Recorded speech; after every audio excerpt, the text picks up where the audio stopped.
এতটা মশলা প্রায় 2 ইঞ্চির কাছাকাছি মশলা। আসসালামু আলাইকুম।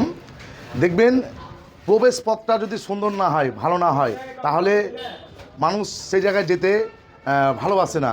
যেমন বিয়ের প্যান্ডেলে দেখবেন বা কোনো অনুষ্ঠানের প্রথম প্যান্ডেলটার যে এন্ট্রিটা সেটা কিন্তু খুব সুন্দর করে বানানো হয়।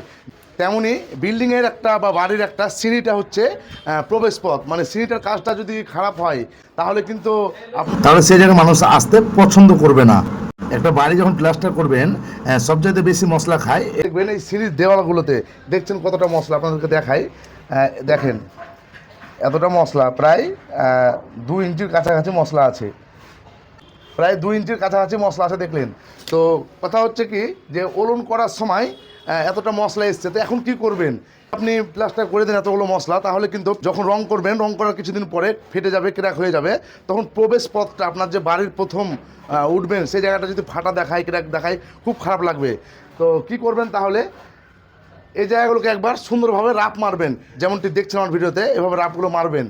মারার পরে আপনি প্লাস্টারটা করবেন, দেখবেন আপনার প্লাস্টিংটা লাস্টিং অনেক দিন করবে এবং কাজটা আপনার অনেক মজবুত হবে। তো যাই হোক, যদি ভিডিও দেখে কিছুটা হলেও উপকার হয়ে থাকে, একটা লাইক কমেন্ট করবেন এবং অন্যদেরকে দেখার সুযোগ করে দিবেন। আসসালামু আলাইকুম।